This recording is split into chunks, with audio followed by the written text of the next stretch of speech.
Sensei nos contó una experiencia que tuvo con un maestro de Kendo en Japón, una experiencia inolvidable de una paliza que le dieron, pero que fue parte de la actitud correcta. Les comento lo que Dia Sensei me decía del Zanshin. El Zanshin muchas veces se toma como el final. Hago mi kata y al final tengo que tener Zanshin. Pero lo que él me comentaba no es eso. El Zanshin es constante. El Zanshin es un ritmo. Es la actitud que tengo durante mi kata, o si es acaso en un Jiu-Wasa, en el caso de Aikido, no puedes tener una actitud incorrecta o vacía, y ya que termino la técnica, entonces sí, muy bonito, tómenme la foto, es mi Zanshin, y miren qué bien lo estoy haciendo. La actitud correcta, que es algo que falta, que es algo que quizás es al final lo que puede hacer que un arte marcial sea vacío y que solo sea para la fotografía o para el video o para el post de Instagram. Y Pablo, tú que eres el más beligerante con respecto a la actitud correcta, que definitivamente yo también como practicante de Aikido estoy 100% de acuerdo contigo. Es un arte marcial muy visual, porque muchas veces se queda en lo visual nada más y falta la actitud correcta. Y si yo entendí bien lo que saqué del comentario de Dia Sensei la última vez, fue falta ese Zanshin constante. ¿Qué opinas tú, Pablo? Bueno, sobre todo en Aikido. En el resto de artes marciales no se ve tan claro. Yo he visto muchos vídeos de mis artes marciales porque a mí me gusta verlo. Me gusta ver lo que hace la gente, cuando lo hacen bien, cuando lo hacen mal. No critico lo que no conozco, evidentemente. Y en el Aikido lo que se ha convertido es, aparte de, como te has dicho, es una práctica vacía en muchas ocasiones, la plasticidad es ultra importante para ellos. Es muy importante que sea todo muy plástico, que sea todo muy bonito. Se les obliga a los alumnos, se les obliga a hacer el ukemi o a comportarse de una manera específica para que la coreografía resulte bonita y a la vista, y la gente diga, oh, qué bonito todo, cómo ha caído, cómo... Y es todo lo más lejos de lo que podría ser, o al menos para mí. Yo cuando he visto muchas exhibiciones del Doshu, y las exhibiciones sí están planteadas de una manera específica para que se vea lo que ellos quieren transmitir. Pero en Japón no fue igual. En Tokio, la clase del Doshu a las 6 de la mañana no tenía nada que ver con las exhibiciones que hay de él en diferentes plataformas. Es que no tiene nada que ver, no es la misma persona, no es la misma práctica, no es lo mismo. Y la gente que practica tampoco es igual los ukes de una exhibición que practican en Japón. Cuando yo estuve, me quedé impresionado de la forma de entrenar que tienen los alumnos y los ukes de los maestros más bestias que están ahí. No era la misma actitud que una exhibición. Entonces, en el Aikido sobre todo en el Aikido, porque se lo han cargado de mil maneras, lo han adulterado al máximo, pasa esto. Hay muchos maestros que lo que quieren es que sus alumnos sean bailarines o que sean acróbatas. Hay muchos que hacen muchas volteretas y muchas cosas extrañas. Kurubayashi nos dijo en una de sus clases que por qué saltábamos a los europeos. ¿Qué hacéis saltando? El tatami está duro, porque en Japón el tatami es de pasta de arroz, es una tela de arroz y tal, no es un tatami blando como en Europa. Y nos dijo, ¿qué hacéis saltando ahí? Se puede hacer daño. Si no hace falta hacer esto de esta manera, se hace así. No, hay que tomar el ukemi para no lesionarse y para ofrecer centro y que Tori pueda practicar su técnica y desarrollarla. Tienes que estar allí para entenderlo, ¿no? Entonces, mucha gente no está allí y se cree que son unos ultramaestros del Aikido y hacen, pues, lo que todo el mundo ve en YouTube, que es adulterarlo todo y simplificarlo solo a un movimiento muy básico y tal. Yo, cuando intento practicar Aikido o lo que intento aprender, es el tiempo en el desplazamiento. Me explico. Hay un tiempo en el que uno ataca y el otro se tiene que mover. En todas las artes marciales. O vas hacia atrás, que es Ushiro, o vas hacia adelante, Irimi, ¿no? O coges una de las diagonales para poder ejecutar. Y muchas veces no sale. Muchas veces tú tomas una decisión de ir hacia atrás y cuando vas hacia atrás resulta que te han comido el tiempo y tienes que cambiar. Claro, si no se estudia esto, si no hay una actitud de acción-reacción y de respuesta con el oponente, no puedes aprenderlo. No se puede hacer. Puedes aprender cuál es la dinámica de la técnica, que es, me ataca, yo cojo, ¿no? Hago una usación a la muñeca, tú caes, ruedas. Eso es la práctica, ¿no? Y lo que como te has dicho, en un yuwasa no existe eso. El tipo ataca y tú te buscas la vida. Te puede ser que te salga, o puede ser que no. Y si no funciona, tienes que cambiarlo. Yo he estado en muchos dojos que me han dicho, no sale porque no atacas bien. Vamos a ver, no atacas bien. Sí, tiene que atacar bien. Cuando alguien te ataque, te atacará bien. Siempre te atacará bien. Eres tú que tienes que reaccionar bien. Pero si te han educado o te han enseñado a que tienes que hacerlo así, específicamente, para que esto funcione, cuando es la hora de la verdad y no te funciona, entonces es cuando te vas a llorar. Es que no funciona, es que claro, no me atacan bien, es que como que no sabes, sí sabes, para que tú no te han enseñado bien. Y ahí viene lo que hablábamos antes de los maestrillos de YouTube, ¿no? Gente que le saca de la manga danes a cascoporro, ahí, que igual tiene 18 danes de cada cosa y llevan entrenando 3 años. Y te salen pues alumnos así que al final no quieren hacer artes marciales. A mí me han llegado a decir que no les gusta lo que hace porque sudan. Os lo prometo, me han dicho, esto no es lo que yo me imaginaba, aquí se suda mucho. Tío, pues claro que se suda. Claro, ¿cómo se va a sudar? Pues es un arte marcial. Hablo sobre todo del Aikido. No me meto en las otras artes marciales porque no las conozco y no soy nadie para meterme ahí. En este tema me gustaría escuchar a todos y aquí ya podemos empezar a saltar porque es de los más polémicos. Como la vez pasada quedó claro que Pablo tiene... es un tema para una sola plática.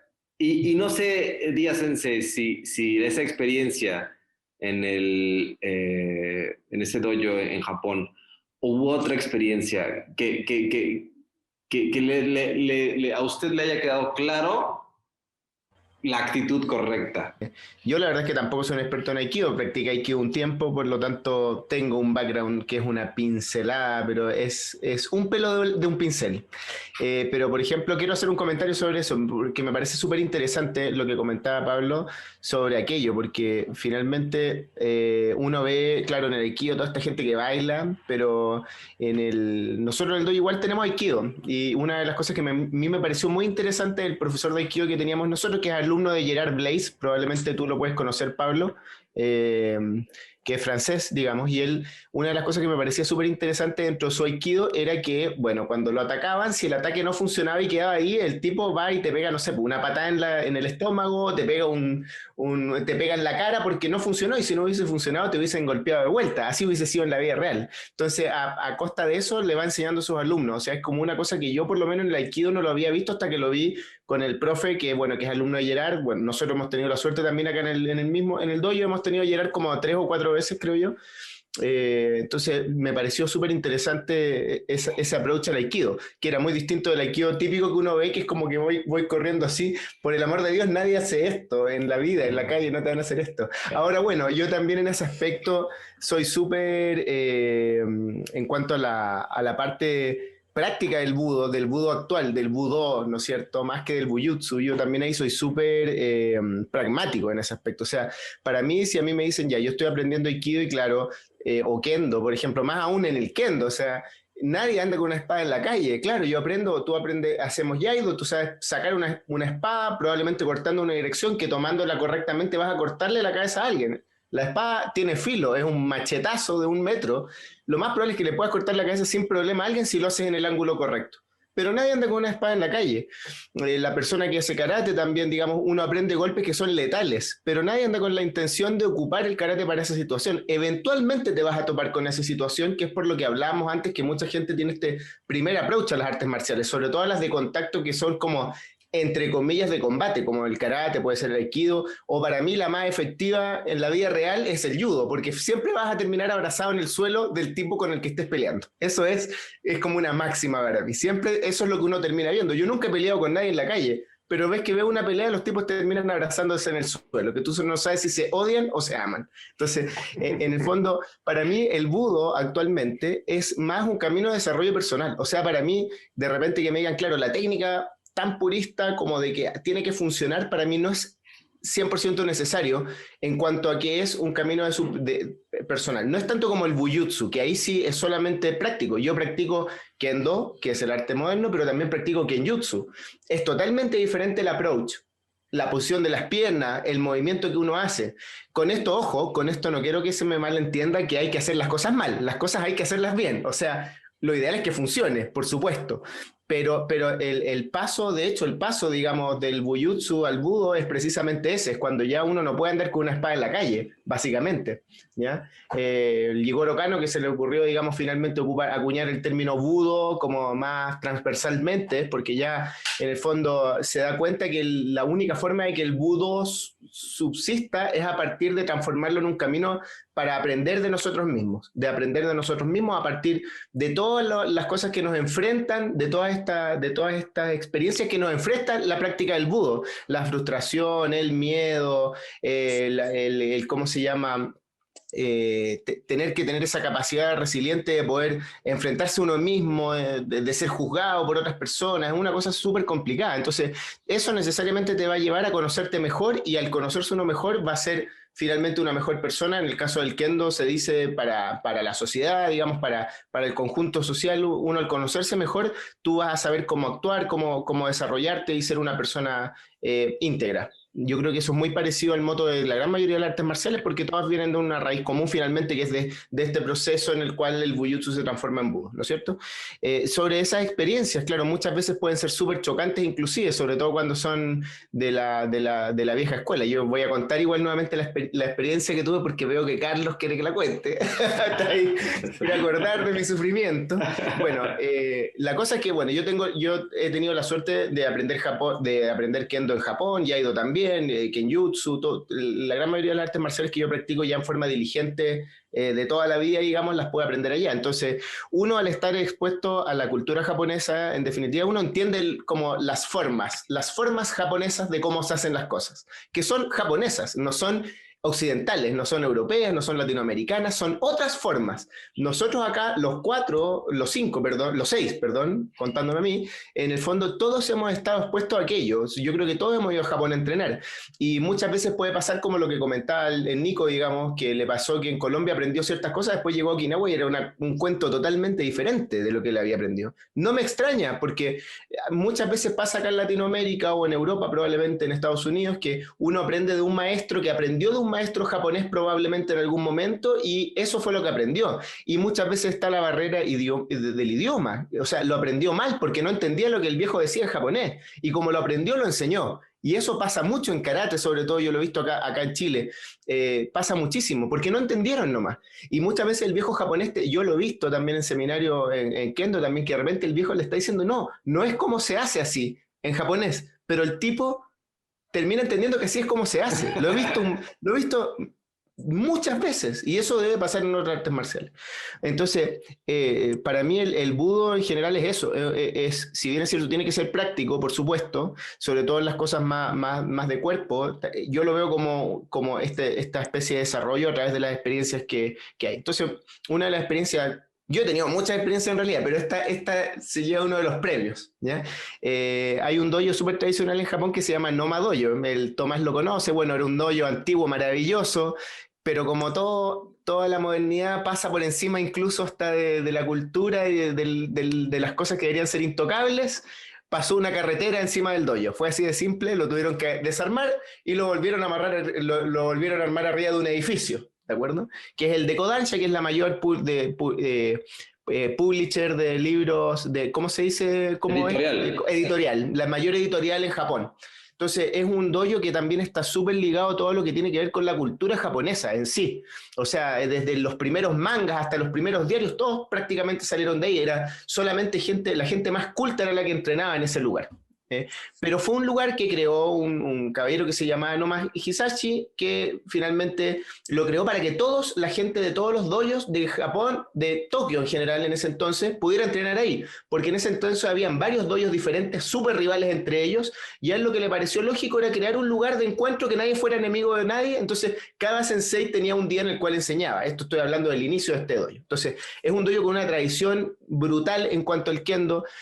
yo ahí puedo ir a entrenar y estoy entrenando con el campeón mundial de Kendo, cambiándome en el vestidor y el tipo está ahí desnudo al lado mío y estamos conversando y después vamos y entrenamos. Es un lugar realmente, para mí, uno de los lugares donde yo creo que más he aprendido Kendo en los últimos años. Estar expuesto a ese nivel no solo de Kendo, sino que de personas que están ahí, que son gente muy, muy importante en sus distintas áreas y todos con una, digamos, sencillez abrumadora. O sea, es increíble. Esa es una de las cosas que a mí me gusta mucho del Kendo. De repente es muy interesante saber que en el Kendo tú no sabes qué grado tiene la otra persona que está adelante, porque no hay ningún distintivo, somos todos iguales. Por ejemplo, muchas veces en el karate, bueno, también sabemos que es una invención casi que de los gringos la cuestión de los cinturones de colores, ¿no es cierto? En el caso del aikido uno es blanco-negro, se acabó, pero uno no sabe cuántos danes tiene el tipo que está adelante. Entonces eso a mí me parece súper interesante. Entonces, asimismo yo, otro día te cuento la anécdota, yo he hecho Kendo con el primer ministro japonés, por ejemplo. Después me sacó una foto, salió en un libro. Yo ni siquiera sabía que era el primer ministro japonés, hasta que me sacaron la foto y me mandaron el libro. ¿Te das cuenta, no? Y yo ahí combatiendo con él. Entonces, esa cuestión a mí me parece increíble. Sobre la anécdota en sí, bueno, yo trato de ir todos los años a Japón, por supuesto, voy a entrenar por lo menos un mes al año, a veces voy 2 veces. Entonces, yo trato de llevar a mis alumnos a entrenar a Japón conmigo siempre. Tenía un alumno que es bastante talentoso, ya es un poco más entrado en edad, él partió quedando como a los 30 años más o menos, pero el tipo es un espartano fabuloso, tú lo ves, es una estatua de Miguel Ángel, este sujeto, fornido, digamos, no sé, 1,80 m y tanto, es un tipo a toda prueba, un espartano, la verdad. Y fuimos a entrenar, digamos, un buen día para allá, y había un sensei que es súper famoso,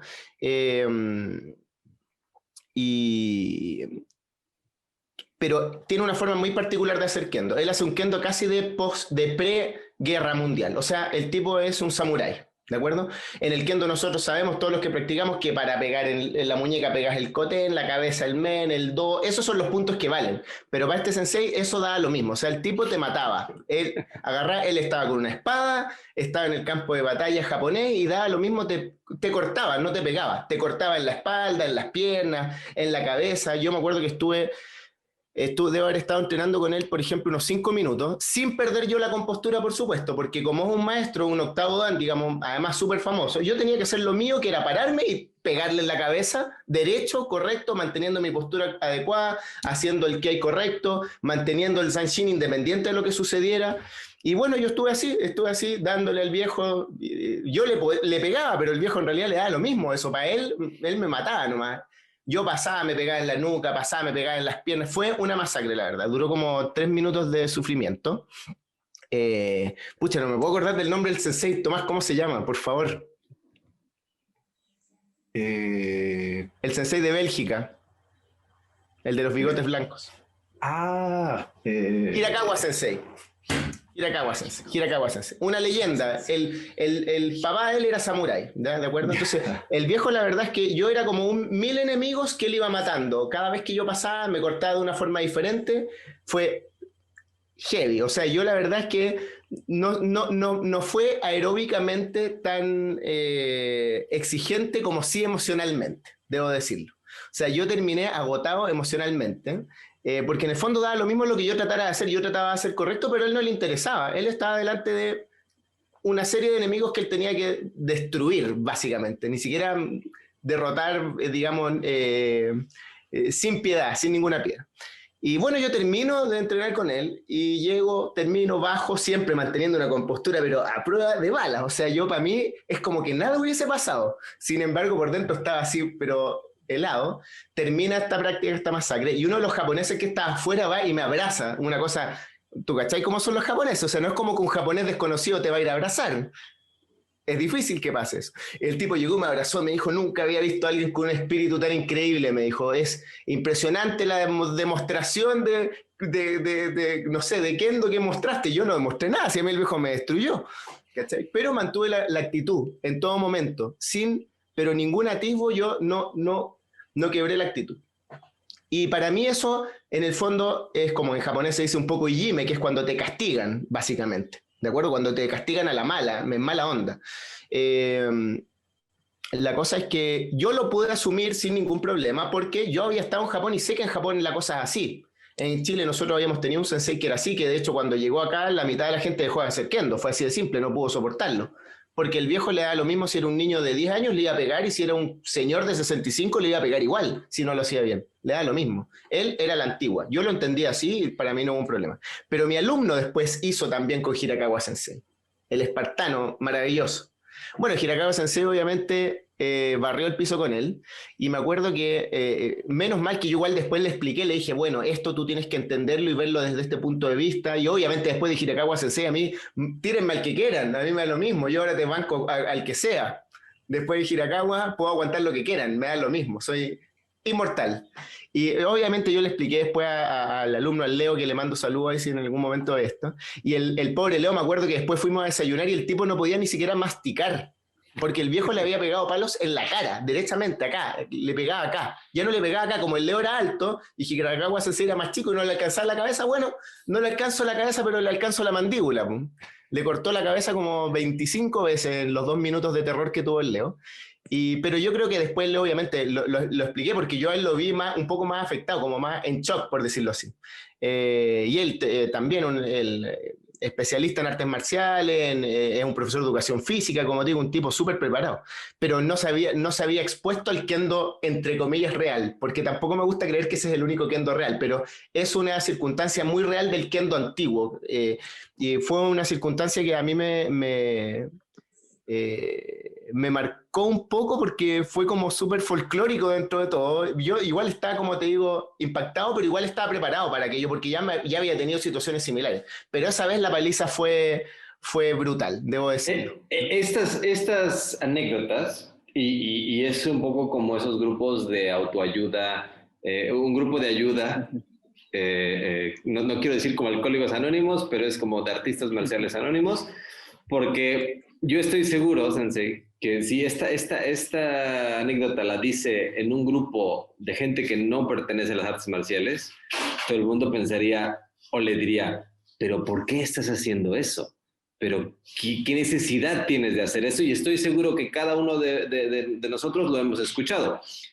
Hay, en el caso, si voy a hablar un poco de resistencia y de dolor, Cifuentes Sensei, hay que ir un día a su dojo y ver cómo él también voluntariamente, y sus alumnos, recuerdo cuando fui al dojo, hicieron un poco de makiwara, y al final el cinta blanca, el más junior de todos los cinta blanca, al limpiar, a hacer osoji, sacó una botellita de alcohol y empezó a limpiar el makiwara de la sangre que habían puesto, que había él puesto con su sangre. Usted, Sensei, ¿tiene algo así, alguna anécdota que pueda compartir con nosotros? No se trata de presumir las heridas de guerra, pero estoy seguro que en todos sus años ha tenido alguna anécdota con algún sensei o en algún dojo, que no es solo una anécdota folclórica, porque lo que Díaz Sensei comparte hay un aprendizaje después de eso, y es la actitud, era lo que yo trataba de ligar ahí con la actitud. O sea, me están dando una paliza, pero aquí sigo, porque a eso vine, de eso se trata. No voy a salir llorando después del primer golpe, porque sé que hay un aprendizaje detrás de eso. La vez pasada Pablo también compartió una anécdota similar de resistencia y de que, bueno, a ver, ya estoy aquí y pues lo que queda es estar aquí. Entonces, no sé si, Sensei, si usted tiene algo similar o algo que nos quiera compartir. Sí, bueno, gracias. Bueno, lo primero, me ha encantado escuchar a Sensei Díaz. Vamos, le felicito. He estado casi visualizando ese relato y vamos, debió ser una experiencia fantástica. Y claro, esa actitud. Os voy a dar un poco lo que yo pienso sobre dancing, ¿no? Que es un poco el inicio, ¿no? de esta conversación. A ver, en karate es verdad que durante muchísimo tiempo dancing se decía como la concentración final, ¿no? Concentración final. Y claro, yo nunca lo he entendido así. Para mí, dancing siempre ha sido la concentración en el oponente antes, durante y después de la acción. Ese es el verdadero sentido de la actitud, ¿no? Entonces, Sensei Díaz como digo, yo visualizando un poco esa fantástica escena con ese maestro guerrero, samurái, que parece que lo estoy viendo en una película. Claro, actitud ante todo. O sea, yo soy extranjero, no estoy aquí, yo aquí vengo con mi kendo y sé lo que tengo que hacer. Sé lo que tengo que hacer y sé lo que tengo que soportar. Y claro, por eso el resto, pues... El resto de ese japonés, que es verdad que es muy raro, o sea, que un japonés te abrace es algo impensable. En Okinawa todavía sí, es más fácil, pero en Japón, no, yo no lo he visto nunca, no lo he visto nunca. Entonces, bueno, pues la verdad que la actitud es importantísima. Entonces, Zanshin es eso, es antes, durante, después. Hay una historia, y ahora te comento mi anécdota, pero hay una historia que me encanta del maestro Matsumura, maestro Shokon Matsumura, que como sabéis fue profesor, guardaespaldas del rey, de la Ryukyu, de dinastía Shō, en el castillo de Suri, etcétera, etcétera. Bueno, no quiero ampliar mucho lo que es la historia, pero sí un poco el contexto. Maestro Matsumura, después de tener un pequeño problema con el rey, de actitud, ¿no? De actitud, bueno, pues decidió por un tiempo decir, pues no voy a enseñar. Yo no voy a enseñar ya mi sistema, ¿no? Entonces, bueno, pues entró en una tienda de un artesano para hacerse una pipa, cuenta la historia. Claro, este artesano reconoció al maestro Matsumura nada más entrar. ¿No es usted el famoso maestro Matsumura? Sí, soy yo. Ah, yo también practico Todo-de. Sería un honor que usted me enseñara. Y el maestro Matsumura dijo, no, yo no enseño. Ya. Y este artesano, que por lo que dicen estaba bastante preparado en karate, bastante fuerte, dijo, pues si no quiere usted enseñarme, a lo mejor podríamos luchar. Entonces el maestro Matsumura dijo, ¿sabes lo que estás diciendo? Sí, me gustaría tener un combate con usted. A lo que el maestro Matsumura acepta. Quedan al día siguiente, de madrugada, para enfrentarse a un combate. En una distancia larga, este artesano se prepara en una posición de combate, posición baja, colocado como para pelear. El maestro Matsumura sigue de pie, se limita a mirar y entornar un poco los ojos. El artesano se sorprende por esa actitud y se sienta en una piedra a meditar, ¿no? Me imagino lo que pensaría por su cabeza, ¿no? Este maestro, con esa postura, con esa actitud, se cree muy superior, mucho más superior que yo. ¿Está loco? No sé, ¿no? El maestro Matsumura dice, terminamos lo que hemos venido a hacer. Claro, un poco por honor, pues el artesano se levanta con, bueno, pues venga, vamos a pelear, que es a lo que hemos venido. Mientras se acercaba a donde estaba el maestro Matsumura, en una posición de combate con guardia alta, el maestro Matsumura seguía mirando, puesto de pie, sin ninguna postura aparentemente defensiva. El artesano cuenta la historia, que seguía sorprendido, decide atacar con un pequeño kiai. ¡Ah! Pero que el maestro Matsumura contesta con un kiai. Seguidamente, parece ser que ese artesano cae de rodillas en el suelo, pidiendo disculpas al maestro, pidiendo perdón, por favor, su saber es mucho más superior al mío y nunca debía haberle puesto en esta situación y haberle retado. Y ahí viene la enseñanza, que me encanta, ¿no? Y el maestro Matsumura dice, no, te equivocas. Si hubiéramos luchado, es posible que pudieras haberme vencido. La diferencia que ha habido entre tú y yo es que mientras tú estabas dispuesto a perder el combate, yo estaba dispuesto a morir si perdía. Y eso es lo que nos ha separado, ¿no? Entonces, claro, esa es la actitud que el otro, ese artesano pudo ver en los ojos del maestro. Es decir, este hombre, o sea, si yo gano el combate, bueno, puede que esté dolorido o puede que esté incluso lesionado gravemente, pero si yo lo cuento, he vencido al gran maestro Matsumura, ¿no? Toda esa fama que tiene el maestro me la llevo yo. Y el maestro Matsumura, no conozco a este hombre, parece que está entrenado, puede que me gane, pero me va a tener que matar. Me va a tener que matar para ganarme. Y entonces es un poco la anécdota que para mí simboliza muy bien lo que es Zanshin auténtico, ¿no? El Zanshin auténtico es esa actitud antes, durante y después. El maestro Matsumura decía eso, ¿no? Decía, el verdadero combate es aquel que se gana sin tener que pelear. Y eso hay que llevarlo, bueno, pues a un montón de experiencias en la vida. En cuanto a lo que me ha ocurrido a mí, pues claro que sí. Claro que he tenido experiencias de ese tipo. He tenido dos muy buenas. Una con el maestro Kuno y otra con el maestro Shinjo. Cuando estuvo de visita en el Subukan, Shinjo Sensei, Yoshide Shinjo Sensei, yo creo que todos, la mayoría le conocéis. 1,90, eso es como mitad bisonte, mitad búfalo, mitad toro. Es algo terrible. Pero como Sensei Díaz, yo ya estaba preparado también mentalmente. Yo sabía que eso podría ocurrir en el Subukan. El maestro Kuno, en una clase conjunta, que es una clase que hacemos todos los años, desgraciadamente en 2019 no hemos podido hacerla, ¿no? O sea, este año 2020, nos juntamos todos los practicantes de Subukai Uechi Ryu, ahí en el Hombu Dojo, en Barcelona, Valencia, Barcelona, Madrid, Chile, si alguna vez pueden venir nuestros compañeros de Chile. Bueno, pues hacemos un pequeño entrenamiento y entonces se permite asistir a gente de fuera, a los papás, mamás de los niños de Uechi Ryu y hacemos una pequeña demostración, bueno, pues lo que es el sistema de Uechi Ryu. Ese día no hicimos tameshiwari, no hicimos rompimientos pues ni de palos ni de tablas, con sokusen, ya sabéis, con la punta de los dedos, etcétera, etcétera. Entonces a mí me sorprendió porque, bueno, era una práctica habitual demostrar rápidamente hasta qué punto se puede llegar a dominar el cuerpo con una actitud y un sistema o dominio del kata sanchin adecuado. Entonces, bueno, no hicimos tameshiwari y mi maestro me dijo, José, Hai Sensei, prepárate que vamos a hacer Itami Gitae. Vas a hacer sanchin y yo te chequeo. A mí mi maestro me ha chequeado miles de veces, o sea, siempre que voy a entrenar, lo primero que hace es sanchin y chequeo sobre sanchin, ¿no? A ver cómo está todo. Ya no solamente también a nivel físico, si kotsukake, si las articulaciones están bien colocadas, usando bien tendones, etcétera, sino también a nivel energético. Pero ese día pasó algo.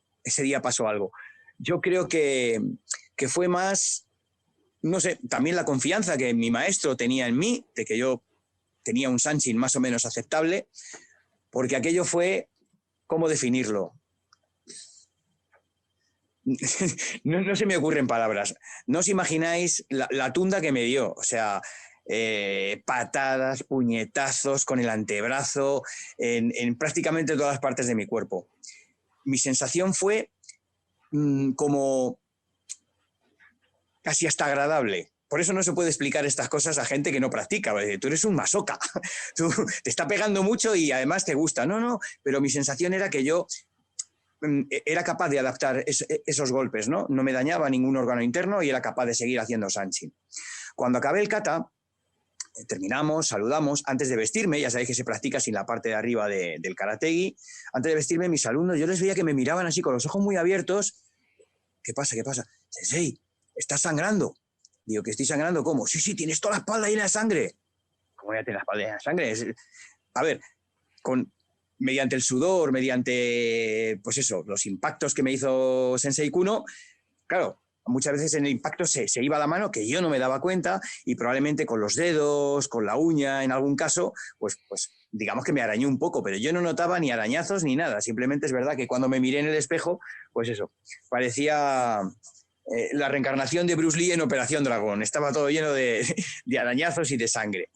Pero la enseñanza es esa, o sea, la actitud fue correcta. A mí me hubiera dado igual que me diera con un palo en la cabeza. Me tenía que desmayar antes de mostrar una actitud incorrecta. Lo hilo con la visita de Maestro Shinjo. Maestro Shinjo, cuando estuvo en el Subukan con Maestro Shimabukuro de Shorin Ryu, vino también el Maestro Akamine para mostrar Kobudo, estuvo también el Maestro Ike Miyagi de Goju Ryu y el Maestro Sakugawa de Shorinji Kenpo. La verdad es que fue un curso fantástico y pudimos aprender detalles y cosas muy importantes. Pues el Maestro Shinjo, claro, yo era el director técnico del Dojo Subukan, el que lo ha creado, y además era practicante de Uechi Ryu. Entonces, claro, lo que yo me imaginaba no tardó ni 5 minutos en sacarme. Oji-san. Yo salí ahí, digo, verás, tú ahora con el Maestro Shinjo, con la fama que tiene. Bueno, pues os puedo decir que el chequeo fue muy potente, fue muy fuerte. quiso demostrar también sus técnicas personales, hubo detalles muy chulos, me dijo que le atragara con Maoa Sigeri, ¿no? con patada circular, y lo que hacía el maestro era picar con técnicas punzantes a la tibia, a la cara interior del muslo, pero yo no sabía muy bien lo que quería demostrar, con lo cual él golpeaba y yo aguantaba. Otra vez yo golpeaba y el maestro, o sea, tiraba patada y el maestro golpeaba fuerte, ¿eh? Maestro Sokusen tiene un Sokusen muy potente y me golpeaba por el lado interno de la tibia, muslo, dolía muchísimo, pero actitud. Entonces ya como vio que yo no reaccionaba, porque lo que él quería es que cuando él hacía la técnica de defensa golpeando en Hangeki, que yo mostrara dolor, como diciendo, con una técnica de ataque para mi propio ataque. Entonces como yo no entendía eso, ya me cogió la pierna, así en la mano, trae para acá, y ya directamente con el puño, con el shoken, empezó ahí a presionarme, sensei, ya, eso duele, eso es lo que yo quería, ¿no? Entonces, para las artes marciales que practicamos, creo que la actitud es importantísima. Y eso te ayuda también a aprender con una correcta actitud. Es verdad que no es obligada, o sea, no es una cosa militar. La actitud es algo que se debe de hacer con sinceridad, pero no por obligación. Pero bien es cierto que si no tienes una actitud correcta en el dojo, no puedes aprender en ese dojo. Entonces, para mí es muy importante. Los críos, los pequeñitos, es lo primero que aprenden, incluso por encima de la técnica. No me preocupa que con 6, 7 años no hagan un kata correctamente, no tengan la técnica correcta, porque eso viene después. Para mí es mucho más importante el tema de etiqueta. En alguna ocasión ha llegado algún padre y me ha dicho, José, ¿qué le has hecho al niño? Digo, a ver, ¿qué ha pasado? Yo a los niños no les pego, no les toco, no os asustéis. Dice, que coloca la ropa en casa. Llega a casa y coloca la ropa. Digo, claro, hace karate, es practicante de karate, es lo normal. O sea, lo que hace aquí no está vacío de sentido, no es solo para hacer en el dojo. Si tú aquí saludas con sinceridad, en la calle tienes que hacerlo igual. Entonces, creo que es una parte importantísima en todas las artes marciales, concretamente en el karate, en Aikido, por supuesto. Yo he visto una etiqueta fantástica siempre en los dojos de Aikido, incluso etiqueta para aprender ¿no? y instaurar esa forma dentro de lo que es el karate, aunque sean disciplinas un poco diferentes, ¿no? Y bueno, esa es un poco mi visión sobre dancing, mi visión sobre la actitud y la anécdota de... No fue tanto como con Sensei Díaz, claro, me imagino que con el Sinai duele mucho más, ¿no? Pero sí en cuanto a la misma sensación, misma actitud, eso sí que es importantísimo. Si no conocen, muchas gracias, Sensei, a Shinjo Sensei, les recomiendo que busquen Uechiryu Shinjo Sensei en YouTube. Pero tienen que tener estómago para ver las demostraciones de este sensei, porque no es humano este señor, es una máquina. Y además es bastante grande. No sé si tú, Tomás, Nicolás, perdón, lo has visto ahí en Okinawa. Sí, claro, yo he entrenado, bueno, no he entrenado, tuve 2 clases con Shinjo Sensei hace 2 años más o menos, y de hecho lo vi este martes pasado cuando estuve. Él da clases en un colegio acá muy famoso en Okinawa, se llama Okisho, es un colegio privado y en ese colegio tienen clases obligatorias de karate. Los niños tienen que, para graduarse del colegio, tienen que llegar a cinturón negro y pueden elegir entre 4 estilos de karate, pueden elegir entre Kobayashi Ryu, el que yo hago, Shorin-ryu, Matsubaya Ryu, Uechi Ryu y Goju Ryu. Entonces ellos pueden elegir cualquier estilo, pero tienen que continuar y hacen exámenes y tienen que llegar al cinturón negro obligatoriamente. Y entonces mi sensei, Maeshiro Sensei, es el profesor de Shorin-ryu y Shinjo Sensei es el profesor de Uechi Ryu en ese colegio. Los niños están aterrorizados por ese señor. El señor... Shinjo Sensei es increíble, realmente. Él se ve completamente terrorífico, pero es muy amable, es muy chévere. Pero los niños le tienen temor. temor, porque realmente, como dice Cifuentes Sensei, es grandísimo para un okinawense, es altísimo y es grandísimo. Y sí, las técnicas que usa Uechi es en general un estilo, no por decir agresivo, pero que sí usa bastante ataques bastante como Punzantes. punzantes. Sí, exacto. Son para penetrar con superficies muy pequeñas. Entonces, y las demostraciones de Shinjo Sensei son increíbles. Entonces, cuando este señor viene a enseñarle a los niños en Okisho, los niños son 14 años, están ahí parados haciendo Sanchin-dachi. Y Sensei no les pega ni nada, pero les venga acá. Es un espectáculo, pero sí, yo lo conozco. Creo que esas experiencias, y yo lo viví justamente en Budai, en la Universidad de las Artes Marciales en Japón, y eso, Pablo, por ejemplo, venía un maestro del Hombu, de Aikikai, y lo mismo, uno y sobre todo Yoshinkan, tenemos la percepción de que Aikikai es muy débil y muy flojo. Pero creo que más bien es que nosotros somos muy brutos en Yoshinkan. Y cuando uno tiene la oportunidad, y estoy seguro que todos ustedes han tenido a alguien así, el sensei que venía de Aikikai, inmediatamente, porque nosotros no usamos Hakama en Yoshinkan. A partir de cuarto dan puedes usar Hakama. Los demás solo usamos el Gi.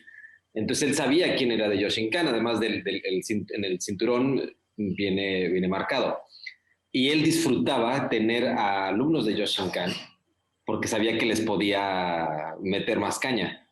Y la cara, cuando tú ves a alguien, como decía Díaz Sensei, que nunca lo había pensado así del Kendo, que tú tienes a alguien enfrente y no sabes cuánto tiempo lleva practicando, puede llevar 3 meses o ni siquiera le ves la cara exactamente a quién estás enfrentándote. Y en el Aikido es similar también porque tiene Hakama y no sabes, claro, a los 3 movimientos sabes quién tiene más experiencia o no, pero el rostro de un sensei que te invitaba a que lo cogieras de las manos, pero tú sabías exactamente qué te iba a pasar, porque la cara era de alguien, la anécdota de Cifuentes Sensei.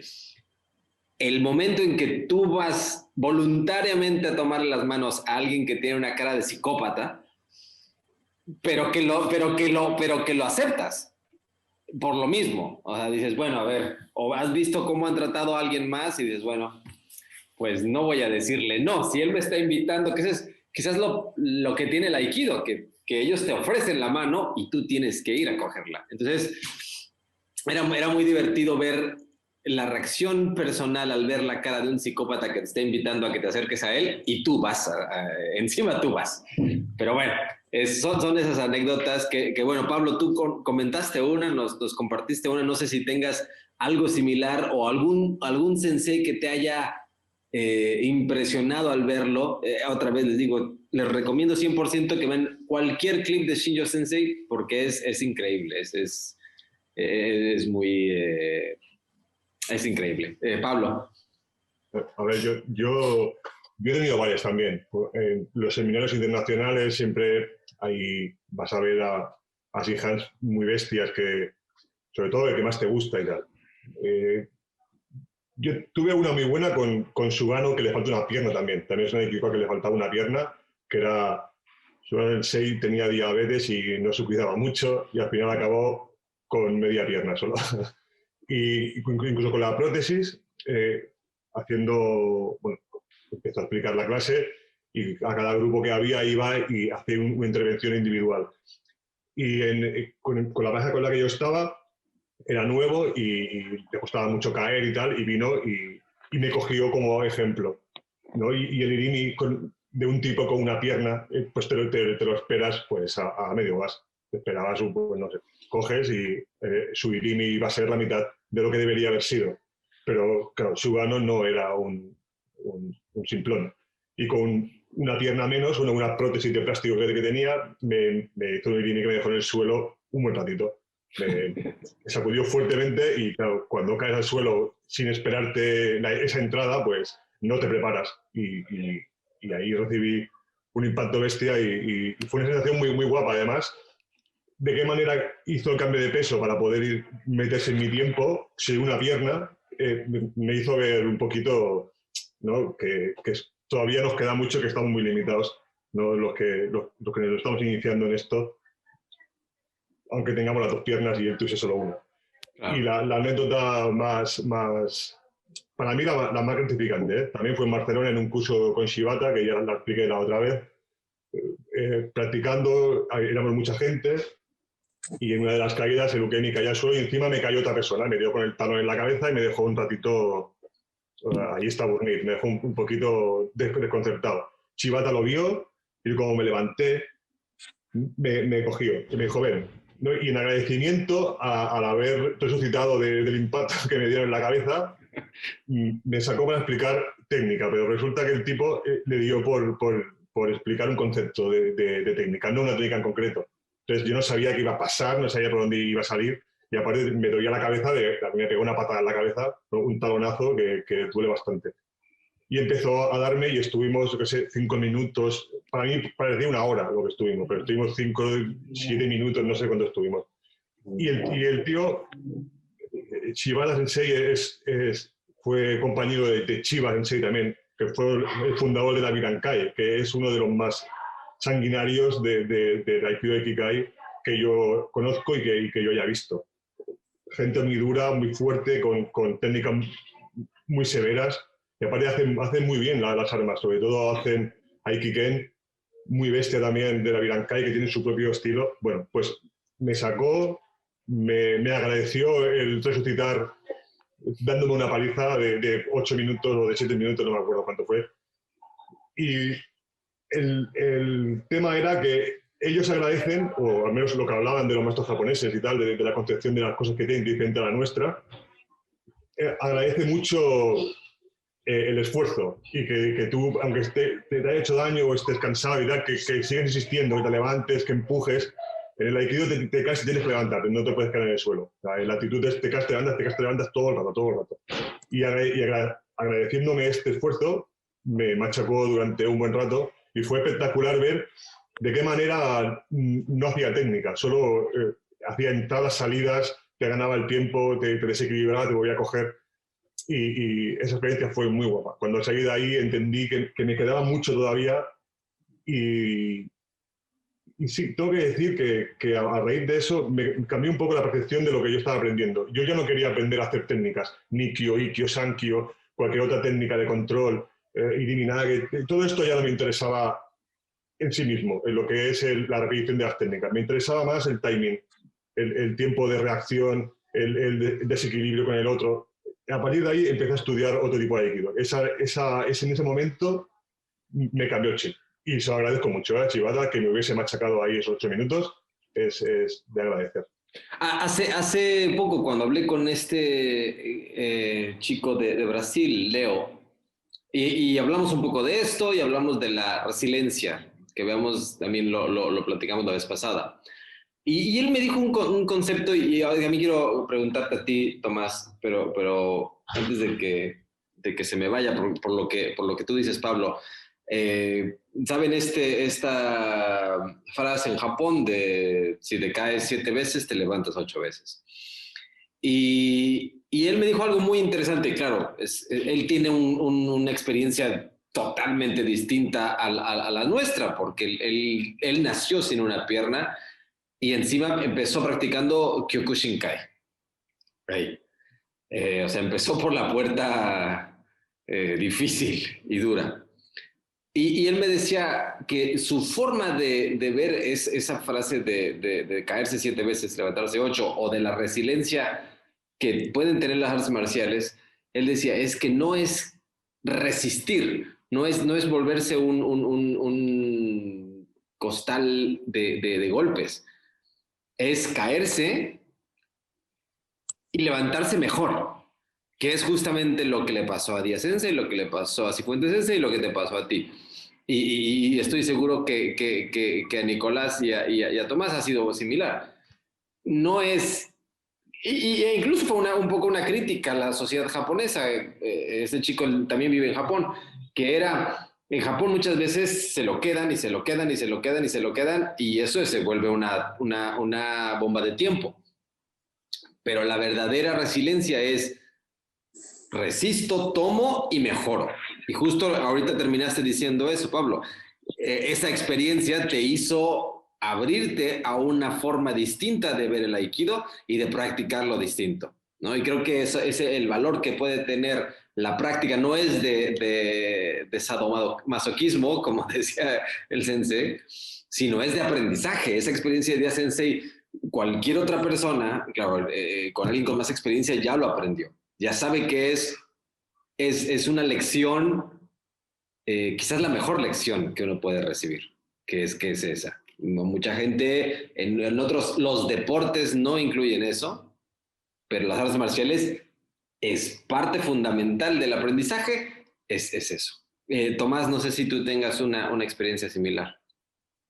Claro, en cuanto a eso de caerse y levantarse, por ejemplo, en Kendo no tenemos, ¿cómo se llama? Como llaves, no hay caerse, ¿verdad? No hay técnicas para botar al otro normalmente. Y me parece bien curioso que en Chile había un sensei particular, Uchino Sensei, bueno, Díaz Sensei lo conoce también, y le gustaba botar a las personas, pero como de una forma entretenida. Sin embargo, para mí siempre fue algo entretenido, como ya me levanto y sigo peleando y en el suelo me golpea, pero de repente personas de mayor edad en ese entonces, cuando los botaban, no eran tanto que le botaban en el cuerpo, sino como que le herían como el orgullo. Entonces, no era el problema de que se pararan después, sino que muchos de esos que se cayeron dejaron de hacer kendo, porque no les gustaba que los votaran, porque vinieron a kendo. Kendo no es un arte marcial, no es judo, ¿verdad? Entonces, digamos, eso me parece súper interesante, como lo acabas de mencionar, que no es solo pararse físicamente, sino es pararse con un aprendizaje del por qué me está pasando esto o de cómo me levanto ahora después de esto. Y a veces muchas personas lo toman mal o de una mala manera o no aprenden nada de este caerse, ¿verdad? Por un lado, claro, eso me ha tocado verlo en hartos sensei japoneses, sobre todo de la vieja escuela, como decía Nicolás Díaz, donde más que técnicas de kendo hacen otras cosas o buscan hacer otra cosa, como hacerte puro tsuki, intentar botarte. Claro, uno piensa que ¿por qué me está haciendo esto? Uno podría pensar, pero si él es un sensei y tiene octavo dan, lo único que yo puedo hacer es hacer lo mejor posible, gritar, como decía Nicolás Díaz, y así me ha tocado con hartos sensei, un sensei en Brasil también, que Nicolás Díaz lo conoce, Someya Sensei, así era su forma de enseñar a todos, botarlo, hacer tsuki. Creo que es lo único que hacía, básicamente, intentar asustarte por el grito y por el dolor, porque en verdad te golpeaba en todas partes. Así también está otro sensei que también conoce Nicolás Díaz Sensei, Shioiri Sensei, ¿verdad?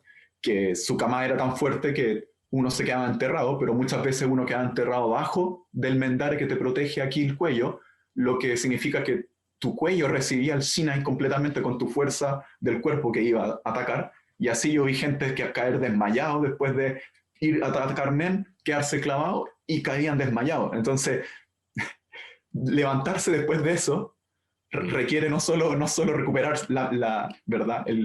El estado de nuevo alerta, sino, wow, no me puedo lanzar así contra alguien. Imagínate si fuera una katana. Se acabó el combate en ese momento. Entonces, es un gran aprendizaje para darse cuenta el kendo, a pesar del shinai, estamos, se supone, combatiendo con espadas, o sea, con katanas, de verdad, es un combate de samurái. Entonces, olvidarse de eso, es fácil olvidarse de esto, y a través de estos sensei de vieja escuela muchas veces lo recordamos gracias a su actitud que se mantienen ahí, ¿verdad? En esta cultura antigua la mantienen a través de su actitud y a través de su técnica, ¿verdad? Y como para completar mi experiencia hace poco acá, un sensei que es súper particular porque es séptimo dan Kyoshi, ya digamos que un grado que es profesor de kendo. Sin embargo, él no entrena porque se lesionó, no sé cómo, la espalda, entonces no puede entrenar. Y sin embargo, él va a cada entrenamiento con hakama y kendogi, y con mascarilla, por supuesto, se sienta y ve toda la práctica, cada práctica la ve.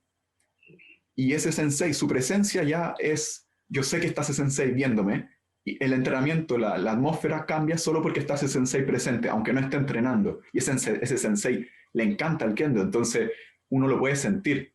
Y después cuando uno está a veces, después de la práctica, o cuando nos hemos juntado en algo más extra programático, el sensei va y dice cosas, pero con una sabiduría increíble, porque él está presente en cada práctica, aún sin poder entrenar, digamos, moviendo el cuerpo. Él está presente siempre en las prácticas. Y hace poco, hace un mes, hubo un entrenamiento, un campeonato que hicimos acá, y él hizo la demostración del principio, con katana de práctica de demostración, hizo katas de kendo con otro sensei. Entonces el sensei básicamente no se puede mover, pero lo hizo igual, para mostrarle a todos que el kendo también es más allá de la técnica misma, el espíritu también. Entonces, el kendo comienza con saludos, ¿verdad? Comienza con todo un ritual del Deiji, de la etiqueta, como decía Cifuentes Sensei. Entonces, hacer sonkyo, él no puede hacer sonkyo por las rodillas, por la espalda. Kamae, envainar, desenvainar. Cada kata que tiene distintas posturas, distintos kamaes, ¿verdad? No es solo moverse.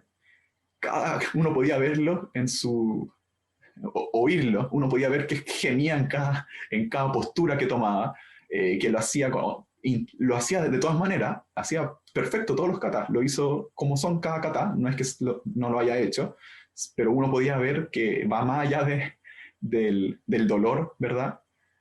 Su amor por el kendo estaba ahí mismo, presente.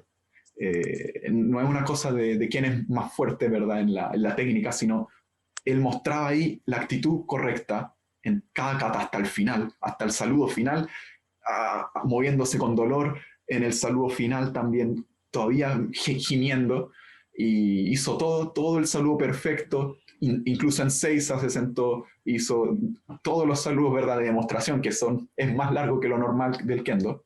Entonces, para mí esa fue una experiencia no personal, pero estar ahí presente viendo esto fue una experiencia de actitud, de la actitud correcta, ¿verdad?, de las artes marciales, que trasciende muchas veces la práctica, que va más allá de qué técnica haces, qué golpe, el cuerpo físico, ¿verdad? Trasciende los movimientos. Bueno, regresamos a la actitud, nuevamente. Todas estas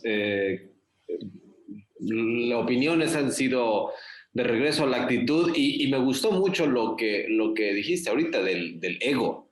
Va a ser, te va a doler, el cuerpo te va a doler, pero donde más duele es el ego, totalmente. Y es el más difícil de superarlo. El moretón, el hueso roto incluso se repara.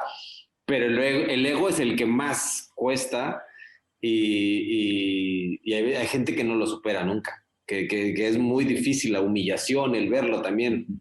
Lo decía Díaz Sensei, esa superación, el primer torneo al que vas y que te ganen en 5 segundos, que ni te des cuenta, es muy difícil, y vaya, si lo puedes superar, ya es tu primera lección. Vamos, yo Carlos, sé que... ¿me permites un segundo? Por favor, Sensei. A ver, es que no puedo continuar con esta fantástica reunión. La verdad es que me duele un montón, pero ha llegado familia de Bilbao, que hace que no nos vemos muchísimo tiempo, y ya me está diciendo mi mujer que... Claro, Sensei, estaba a punto de anunciar que estábamos a nada de terminar. Yo ya te digo, irse ya, a mí estas está muy bien. cosas, hablando de karate o de cualquier arte marcial, podía estar, vamos, todo el día. Pero vamos, me disculpo enormemente porque me encantaría poder terminar la reunión con todos. Ha sido de verdad fantástico. Te agradezco muchísimo que te hayas acordado de mí, la oportunidad. Te lo agradezco muy sinceramente. Yo estoy dispuesto a, si quieres organizar en cualquier otro momento otra reunión, por mi parte sería fantástico. Y reitero muy sinceramente, muy de corazón, que estáis todos súper invitados a visitar el Subukan Dojo. La verdad es que una parte importante por la que pude llevarlo a que fuera un sitio real, no solamente era por disfrutarlo yo con mis alumnos, sino por disfrutarlo con verdaderos amantes no solo del karate, sino de las artes marciales clásicas en general. Entonces yo siempre de verdad me alegro muchísimo cuando tengo visitantes de otros países, de otras artes, y me encanta enseñarlo, me encanta ver cómo lo disfrutan conmigo, y bueno, la invitación está hecha. Muchísimas gracias, Carlos, por todo, por tu invitación. Ha sido un placer conocer a todos estos senseis. Me da mucha envidia de que estén en Okinawa allí haciendo karate Shorin Ryu con los maestros. Yo estoy deseando poder volver allí. Y nada, lo dicho, un verdadero placer estar con todos vosotros. Muchas gracias, Sensei. Creo que es un orgullo para mí otra vez podernos conectar de nuevo, y estamos esperando que todo vuelva a la normalidad para poder visitarlo ahí. Estupendo, Carlos. Un fuerte abrazo a todos. Muchas gracias, Sensei. Un saludo. No deje de grabar, no se preocupen. Y qué lástima, porque venía por la última pregunta, porque también me preocupan los japoneses, que deben de estar ya cayéndose de sueño, y mañana es lunes. Estamos hablando de esto, de levantarse, de recuperarse, Oye, ahí sigue el sensei. Típico. ¿Cómo se puede hacer esto? Ya vi. Así. Ya está. Nunca lo había hecho. Nos puedes remover a las gentes. Nos estamos levantando, nos estamos recuperando, y estamos a 4 días a 3 días acá ya en Asia. Ya estamos a 3 días, 4 días que termine el año. Y como decíamos, no sabemos hacia dónde va esto. Y vamos a necesitar mucho de todo esto que estamos diciendo, de toda esta fuerza, de todas estas... de caernos las 7 veces que nos hemos caído este año y levantarnos otra vez. Sensei Díaz lo ha demostrado, y todos lo hemos tenido que estar haciendo diariamente. ¿Qué creen que les da la práctica de las artes marciales, de su arte marcial, para enfrentarnos a este nuevo año? ¿Dónde creen, de qué se pueden agarrar o coger, como dicen en España, del arte marcial cuando nos enfrentamos, cuando ni siquiera sabemos a qué nos vamos a enfrentar en enero? Y no sé si me estoy poniendo más filosófico, y después Díaz Sensei dice que no me entiende mis preguntas filosóficas. ¿Qué podemos esperar? Y esta pócima mágica que tenemos, que es las artes marciales, ¿cómo nos van a beneficiar? Sensei, Díaz Sensei. Bueno, yo creo que en general, bueno, creo que no me acuerdo si lo dije en el video o en algún otro de los videos que últimamente hemos hecho por ahí, pero yo creo que el hecho de practicar artes marciales, sobre todo nosotros que ya llevamos harto tiempo practicando, mucho tiempo, harto es una palabra que se ocupa acá en Chile, nomás mucho tiempo practicando artes marciales. Yo creo que de una u otra forma te van preparando, como decíamos antes, todas estas cosas a las cuales uno está expuesto cuando practica diligentemente y artes marciales de verdad, te van preparando para situaciones como esta. Precisamente yo también, bueno, tengo una persona que está ahí para las redes sociales del dojo, que va publicando todo ahí en el dojo, ahí en Santiago Budokan en Instagram, ¿no es cierto? Y justamente publicó a mí me pide, a ver, dime algunos conceptos, yo llego, pum, le pongo un montón de conceptos, le digo de qué se trata cada uno, pero en un Word, y él después lo hace bonito, y lo pone y todo el cuento.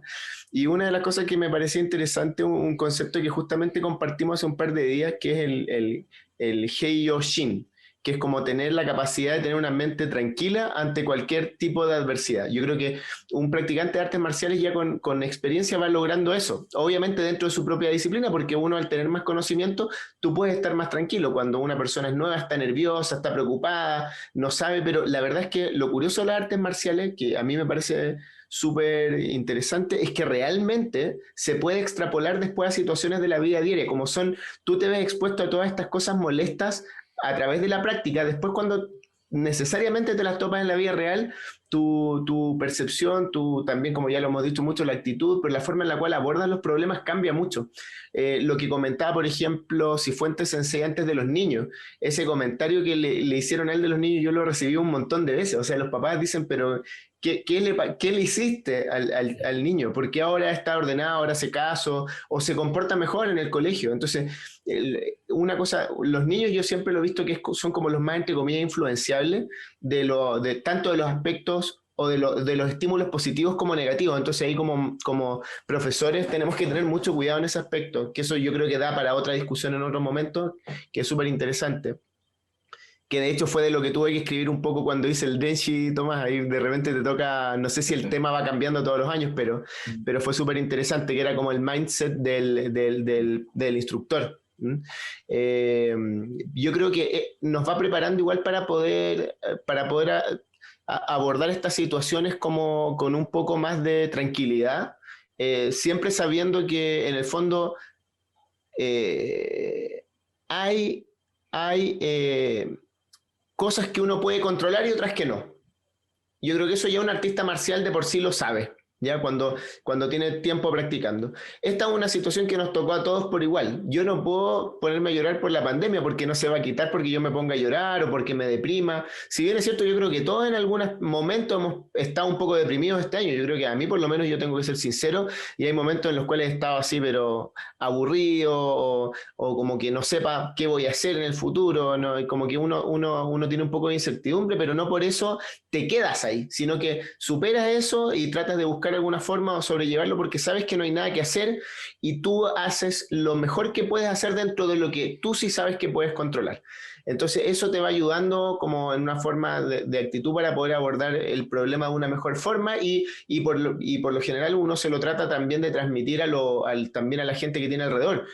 Por ejemplo, en mi caso, a mis alumnos o a mis amigos o a mi familia, cuando converso con ellos, si veo a alguien medio problemado, le digo, pero no te preocupes, si esto es como el típico el dicho japonés, shoganai, tú no podís ponerte a llorar sobre la leche derramada. Hay cosas por las cuales no vale ni siquiera la pena deprimirse porque están fuera de cualquier cosa que tú puedas hacer. Y ese tipo de cosas yo creo que te las va enseñando mucho el arte marcial también. Y eso en definitiva te va ayudando a poder sobrellevar este tipo de dificultades más fácil. Y yo creo que nuestro deber igual un poco lo veo así, como personas que ya hemos tenido el privilegio tal vez de haber aprendido este tipo de situaciones a partir de nuestras artes marciales, de poder ayudar a otras personas que eventualmente lo pueden estar pasando peor que nosotros. Yo creo que eso también nos ayuda como uno de los fines últimos del budo, en el fondo, de transformarnos a personas que puedan de una u otra manera ayudar al resto. Obviamente de una forma súper humilde y de la forma en la cual la persona puede tomar o no tomarlo, pero siempre tratar de transmitir esa puede ser como entre comillas esperanza, tal vez, de siempre pensar que en el fondo vamos a poder superar esto y que puede que se demore. O sea, yo, mira, sin ir más lejos, yo me estoy jugando ahora, yo, como les contaba antes, yo perdí la casa en la cual tenía mi dojo. Yo creo que bueno, no sé si tú has visto fotos, Carlos, del dojo como era, pero era un dojo ultra tradicional. Traté de hacer una cosa casi que agarrar un pedacito de Japón y ponerlo acá en Chile, y así en el fondo resultó, la gente estaba muy contenta. Entonces para mí fue realmente súper doloroso perder el lugar, por una parte, porque era un lugar que yo lo había diseñado tal cual estaba. O sea, yo le fui poniendo todo, es una cosa que yo lo hice como lo tenía en mi cabeza de una forma, lo hice y lo perdí. Pero fíjate que cuando me fui a ese lugar, solamente me fui como con agradecimiento para el lugar. Fue como, realmente tuve el privilegio de poder hacer kendo, enseñar kendo, yaido, mis disciplinas, todos los profesores que lograron desarrollar los grupos que se hicieron ahí de aikido, de karate, de bujinkan, de todas las disciplinas, los niños, los papás, ellos llegaban allá como si fuera una casa, como si fuera su casa. Los chicos a veces salían de la escuela, del colegio, y tenían clases 4 horas después y se iban antes, y se quedaban ahí jugando entre ellos. Tenía una dinámica que era súper rica. Y la verdad es que yo finalmente fui muy agradecido del lugar y ni siquiera lo lloré, de verdad. No me cayó una lágrima al irme porque no había nada que hacer, yo no podía hacer nada para salvar. Hice todo lo posible, pero no lo logré. Entonces, finalmente, solo le agradecí, al final me acuerdo, cuando ya saqué todo, me paré en la noche, el día anterior a irme, y como que sencillamente me senté, hice un poco de moxó, me paré, lo saludé muy lentamente y con mucha ceremonia, y me di media vuelta y no miré atrás más. Y ahora lo que se viene, yo ya estoy preparando el siguiente lugar, ya lo estoy arrendando y no tengo ni siquiera ni un tercio de los alumnos que tenía, o sea, estoy haciendo una apuesta total, ya mandé a pedir el suelo de madera que lo vamos a hacer acá en el sur de Chile con maderas nobles, maravillosas, espero que quede un tercio de lo que tiene el dojo Cifuentes Sensei, ya con eso quedo contento. Yo creo que va a quedar súper bonito y estoy jugándomela toda con eso. Y es probable que el próximo año tampoco podamos practicar en el dojo. O sea, también yo creo que no se me malentienda a veces de repente el Pablo o algunos me malentendieron. La práctica en el dojo es la más importante. Yo simplemente creo que la parte online va a estar ahí, va a estar patente, pero obviamente en el dojo palqueando, incluso para el Yaido, claro, yo puedo evaluar por Zoom, pero es muy distinto a estar ahí y que me puedan, no solamente que yo pueda corregirlo, sino que yo poder demostrar de la forma correcta, que es muy importante, para que la gente pueda observar correctamente lo que uno lo que uno lo puede ayudar en el fondo. Entonces yo me la estoy jugando todo y el dojo, un dojo, no sé, pues tiene como, mi dojo anterior tenía 50 metros cuadrados con suerte, este de ahora tiene como 120 metros solamente la sala del dojo. Entonces es una cuestión que va a ser el doble grande y yo espero que se vuelva a transformar como en algo, lamentablemente ya no es una casa, no voy a poder vivir ahí, va a tener por ende un ingrediente un poco diferente, pero yo espero que se pueda transformar en eso. Entonces, ¿qué más esperanzador en el fondo que jugármela toda en eso? O sea, es mi proyecto, yo en el fondo estoy acá y para mí lo más importante es que independiente de la pandemia o lo que pase, yo tengo que hacer subsistir ese lugar, porque tal como decía Tomás, para mí el dojo fue una cosa que, si bien es cierto, yo como todo budoka tenía el sueño, pero nunca lo busqué. Se me dio la oportunidad, lo hice y extrañamente funcionó infinitamente mejor de lo que yo pude esperar. O sea, no, yo tuve que dejar mi trabajo para dedicarme al dojo finalmente. Entonces, para mí eso en el fondo es una cosa que yo tengo que mantener. O sea, para mí lo más importante es que el dojo prevalezca porque ya tiene una cosa cultural dentro de la gente, ya tiene mucha gente involucrada que lo extraña y para mí es una forma de poder ayudar a la difusión del kendo, del yaido, acá en Chile y de aquí para Latinoamérica, o sea, y para todos lados. O sea, para mí yo era feliz porque al dojo llegaba gente de todo el mundo realmente a practicar. De repente llegaba un tipo, no sé, de Arabia Saudita, que había visto las fotos en Instagram y llegaba a hacer karate, ni siquiera kendo. O sea, porque y quería y practicó con la gente karate y obviamente mucha gente de kendo, de yaido, de aikido, como te comentaba el sensei Gerard Blades, que igual yo sé que es bien conocido en Francia por lo menos, imagínate tenerlo 3 veces en un dojo de 40 metros cuadrados, 50 metros cuadrados. O sea, el dojo está repleto, habían 80 personas dentro, pero nadie podía hacer nada. Pero el sensei se da la molestia de ir y entrenar con la gente, y obviamente también Takeda Daiju sensei también de Aikido, o sea, sensei octavo dan de Aikido, de Kendo, ni hablar, tú a mi sensei octavo dan de Yaido, de Kendo. Entonces, para mí eso es esperanzador y uno tiene que tratar de transmitirlo. Ahora, si llega a fracasar ahora, ahí ya tendré que ir a enseñar Kendo a un parque. Lo voy a hacer si es necesario, me da lo mismo. O después buscaré otro lugar, no sé, me da igual. Para mí es más importante que lo que yo pueda hacer es como que prevalezca el proyecto y eso es todo lo que yo espero ahora para, como dices tú, ya a partir del próximo año, tengo todas las fichas puestas ahí y yo trato de transmitir eso y de repente, claro, de repente uno se deprime y piensa, puta, no va a resultar, ¿no? ¿Por qué lo haces? Te estáis tirando una piscina sin agua. Pero la verdad es que la primera vez también me tiré una piscina sin agua, entonces ya por último algo de experiencia en eso tengo. Si me tengo que caer de jeta en el cemento, lo voy a hacer y me voy a levantar y me va a dar lo mismo, voy a haber aprendido algo que tal vez tenía que tener un poco más cuidado nomás en la evaluación del proyecto solamente, pero yo lo voy a hacer, o sea, y por ejemplo, otro Nicolás, gracias Sensei, hoy voy a comentar al final sobre sus experiencias y sus opiniones más bien. Nicolás, ¿cómo te ves personalmente, la práctica? ¿Qué puedes esperar de tu práctica y cómo te puede ayudar para lo que se viene? Bueno, yo creo que hay un dicho o como una imagen más bien en las artes marciales que aplica mucho y es hay que ser como el agua. Bueno, viene Bruce Lee, ¿cierto? Y es que la idea de ser como el agua es que el agua es mutable puede o volverse el recipiente, o puede destruir una roca, o puede ir alrededor de la roca. Y creo que en artes marciales aprendemos siempre es adaptarnos a un oponente, adaptarnos a una situación, y eso lo demuestra, creo que todos lo demostramos en diferentes formas, y la pandemia nos ha hecho adaptarnos, nos ha obligado a adaptarnos, a adaptar nuestra práctica y adaptar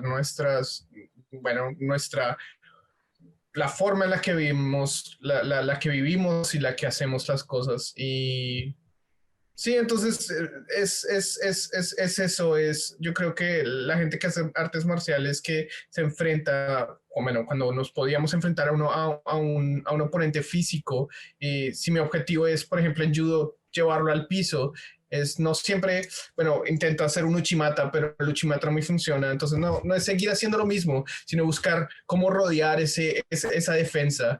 En Aikido lo mismo, no se trata de chocar contra la energía del otro, sino dejarlo seguir y buscar la forma en que el otro no me lastime, y no se lastime él en hacer una técnica. En Kendo es buscar el punto, y ese tipo de cosas todas vienen a ese punto, es de que uno busca adaptarse y mejorar para poder lograr ese objetivo final. Entonces, creo que en artes marciales estamos bien equipados frente a la pandemia, a pesar de que no podemos hacer muchas de las cosas y de las prácticas que más nos interesan, que es en físico, con otras personas. El espíritu de perseverar y de tener esa actitud de la que hablábamos antes es realmente lo que nos ha permitido perseverar, como por ejemplo, bueno, el ejemplo de Nicolás Díaz Sensei, que sigue ahí en pleno a pesar de las dificultades. Y sí, yo creo que esa adaptabilidad y ese stanshin, esa actitud correcta es lo que nos va a permitir seguir adelante. Personalmente, pues yo el próximo año tengo que presentar mi examen de cuarto dan en octubre más o menos, entonces estaré preparando mi examen fuertemente, entrenando lo más que pueda, y el entrenamiento no es solamente hacer la parte física, como decía Tomás, este maestro de Kendo que no se podía mover, pero que está en la clase ahí. Eso es entrenamiento. Yo a veces estoy en la calle y estoy haciendo kata en la cabeza, estoy pensando, a veces me encuentro, estoy como contra un poste de luz y estoy haciendo sotobuke contra el poste de luz para hacer realmente como si lo estoy haciendo bien o cómo lo puedo hacer mejor. Y es una cosa que también mi sensei me ha enseñado, y es como el karate está en todo. Es muy a lo señor Miyagi, que pintar la cerca, limpiar el carro, wax on, wax off, y es eso. Uno puede encontrar una forma de hacer artes marciales en la vida diaria, y a pesar de que no nos podamos encontrar, no podamos viajar, no podamos hacer contacto físico, las artes marciales pueden vivir en nuestra vida, y podemos vivir las artes marciales a través de nuestra vida. Entonces, sí, cualquier cosa que uno haga relacionada con artes marciales siempre lo ayuda a uno. Ver videos, especialmente cuando uno ya tiene algún nivel y un conocimiento, ver videos, leer libros, que es una cosa que tú has estado haciendo con Shugo, y es los reviews de los libros, repasar los movimientos mentalmente, no sé, sí, ese tipo de cosas creo que son lo que hemos tenido que como realmente como esforzarnos en enfocarnos este año en el que hemos tenido tantas dificultades, pero sí, creo que prevaleceremos. Enfocarte en otras cosas, sería básicamente. Pablo, ¿cómo ves tú? Bueno, para mí es muy Bueno, sencillo no es, pero para mí es muy claro. Es protegerme y resistir. Proteger mi entorno, la gente que está a mi alrededor y proteger mi dojo, ¿no? Como hablaba Sensei Díaz, proteger el proyecto y resistir lo que venga, o que es al final lo que nos ha enseñado lo que hacemos, ¿no? Cubrirte, atacar, protegerte, resistir, caerte, levantarte, como lo queráis llamar. Pero al final lo que nos ha llevado pues, a aguantar todo lo que hemos hecho en estos montones de años, en los tatamis, en los parquets, donde hayamos practicado, es eso. Es resistir, avanzar, resistir, avanzar, caerte, levantarte. Y mi proyecto para el 2021 es, básicamente, es eso. Proteger a la gente que está a mi cuidado, por decirlo así, que son mis alumnos, mi familia, mi proyecto, mi dojo, y protegerlos y resistir. Lo que venga, pues intentaremos resistirlo o aguantarlo todo lo mejor que se pueda con las tablas que tenemos, con los conocimientos que tenemos y con el empuje, ¿no? Que al final sí que hemos sacado de esto durante todos estos años, ¿no? Básicamente por ahí va a ir. Muy bien, gracias, Pablo. Tomás. Claro, a pesar de la pandemia, que bueno, fue difícil al principio entrenar, ya cuando vine a Japón, como no conocía, yo vine a Kumamoto al principio, en la región de Kyushu, entonces ahí yo no conocía a nadie básicamente. Entonces yo me tuve que hacer como mi entrenamiento, digamos, y por mí mismo mover, buscar dojos, conocer gente, contactar. Entonces, a pesar de no tener tiempo, de que las cosas eran difíciles, de alguna forma seguir entrenando, que ese era lo importante. Y después me cambié aquí a un pueblo donde conocía menos personas, ni siquiera conocía este pueblo de nombre antes, Saito, en la región de Miyazaki. Entonces, aquí se sumó la pandemia y, por ejemplo, en el trabajo yo voy en bicicleta todos los días al trabajo. Ando 13 kilómetros todos los días, bicicleta, y de vuelta. Después tengo que, obviamente, llego a mi casa tarde, a veces hay que entrenar enseguida, o sea, llego de la bicicleta cansado, del trabajo aparte, y voy enseguida al dojo. Alcanzo a tomar, no sé, agua, como un plátano, una banana, y voy a entrenar. Entonces, a veces, claro, me pregunto también cuando estaba la pandemia y nadie estaba entrenando y yo aún así iba y hacía algo para entrenar. Me pregunto, ¿por qué hago esto si ni siquiera voy a recibir un premio, ni siquiera me estoy preparando por un campeonato porque no hay torneo, ni siquiera me estoy preparando para un examen porque ya pasé, ahora tengo que esperar 5 años más para dar el siguiente examen? Entonces, no hay una razón, un porqué de lo que estoy haciendo, ¿verdad? O sea, lógicamente, si lo pienso. Pero con esto yo me acuerdo de Munen Muso del Budo, ¿verdad? No solo de Kendo, Miyamoto Musashi. Y aquí, como no tener pensamiento, estar libre de pensamientos mundanos o de pensamientos que no suman nada, que no sirven de nada. Incluso preguntarse por qué estoy haciendo esto no me suma nada, al contrario, quizás me resta fuerza de llegar de la bicicleta, ir al dojo enseguida, en vez de estar preguntándome, solo ir directo, ¿verdad? A entrenar de la mejor forma posible. Entonces, una de los pensamientos del Budo, Munen Muso, me ha servido no solo con la pandemia, pero también en este ritmo de vida y de trabajo en Japón, donde también el trabajo se ha visto impactado, por supuesto. Hay menos personas comprando cosas de artes marciales porque no pueden entrenar. Entonces, incluso el trabajo y todo como alrededor, el ambiente no ha sido, digamos, algo muy positivo o muy alegre. El ambiente en general, no solo del virus en sí, es como un ambiente no muy positivo. Entonces, aún así, mantenerse, ir a entrenar con ánimo, sacar ánimo, aunque haya poca gente para entrenar, sacar el mayor provecho del entrenamiento.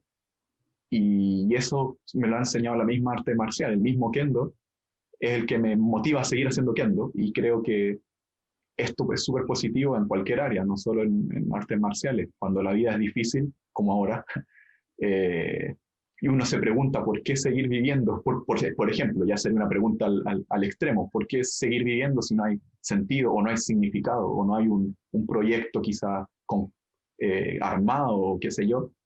Aún así, seguir fuerte, liberarse, vaciarse de pensamiento, y seguir, porque solamente seguir, ahí voy a ver viendo qué se va dando, qué va apareciendo en el mismo camino, ¿verdad? Y eso es lo que me ha mantenido por ahora, digamos, aquí.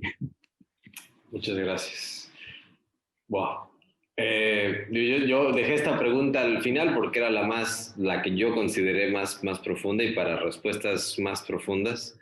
Estaba tratando de hacer una analogía sin buscar hacer menos otros deportes, otras actividades.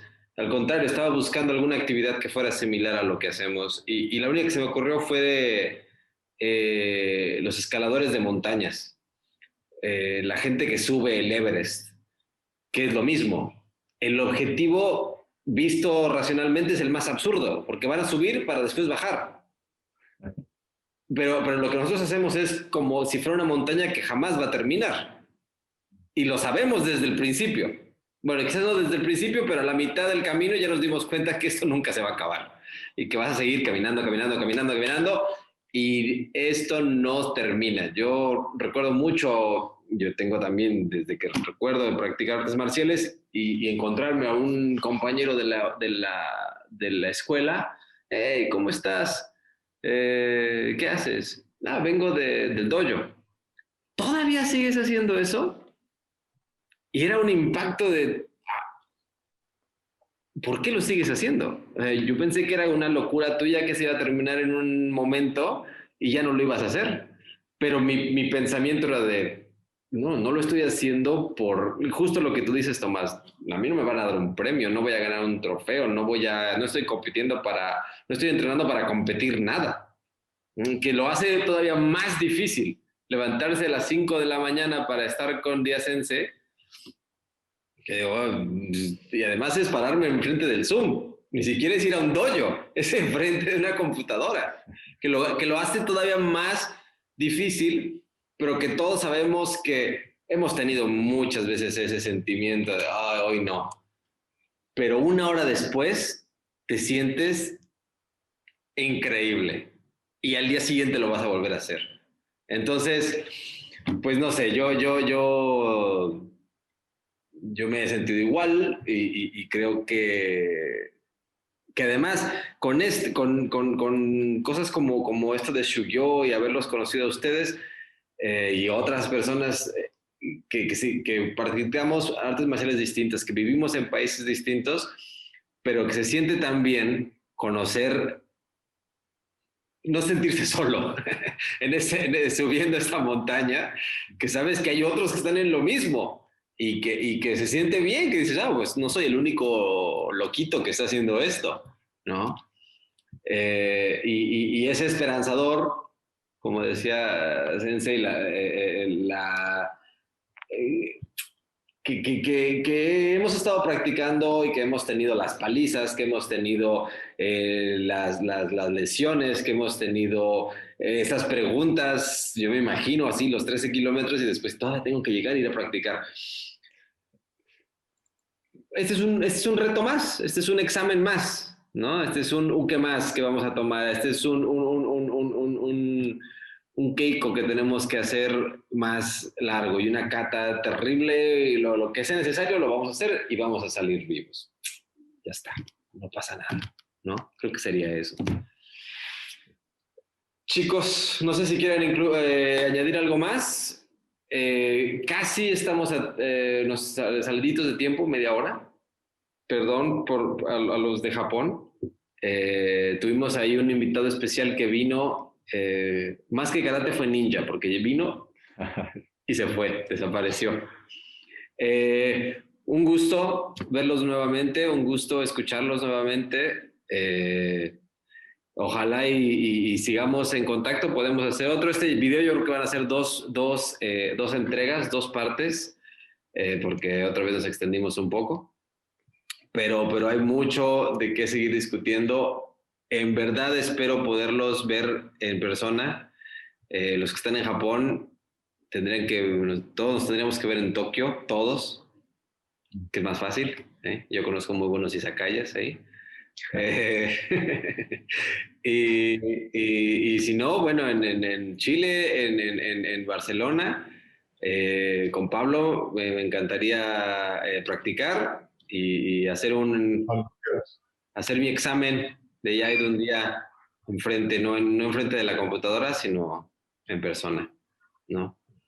Entonces, muchísimas gracias, chicos. Que tengan un buen fin de año. Bueno, de este año que ojalá ya se termine pronto y nunca tengamos que hablar de él, nunca jamás. Y el próximo, bueno, pues con todo, a darle. Y mucha suerte a todos, mucha suerte en el cuarto Dan. Muchísima suerte con el nuevo Dojo Sensei. Ahí vamos a estar apoyando como se pueda, virtualmente o ojalá en persona. Yo creo que el dojo esté listo porque voy a ir a hacer las clases al dojo. Ahí puedo moverme mucho más. Yo, al principio hacía las clases en el dojo, es diferente que acá en el departamento, no tiene gracia. No se nota. El sensei es a doble cámara y con close-up y todo, perfectamente. Pablo, igual, ojalá, bueno, lo primero es que ya puedas salir normal a la calle y puedas tener una vida normal. Tienes suerte de tener tu propio dojo y poder ir a practicar ahí, eso es increíble, envidiable, definitivamente. Y bueno, Tomás, tú, otra vez, que el negocio siga bien. Por ahí me pareció haber visto que había planes de boda o ya hubo boda. Hay planes de boda cuando ojalá la pandemia esté más, ¿verdad? Estemos más libres de pandemia. Está planeada la boda. La fecha, Tomás, para poder ir tú. Sí, pues ahí tienen que venir. Ahí los invito. Debe ser muy bueno. Debe ser muy bueno. Yo puedo, ¿cómo se llama? Calcular mi viaje anual para ese momento. Así que tú, si me dices con tiempo, yo voy seguro. Que ese es tu plan. Ese es tu plan grande y te digo que esa es la batalla más dura, ¿eh? El matrimonio. Chicos, me tengo que marchar, que me reclaman la familia, tengo que marcharme. Sí, no, ya estamos. Gracias. Muchas gracias, chicos. Cuídense mucho. Chao. Un abrazo a todos, muchachos. Muchas gracias por Muchas gracias por todo.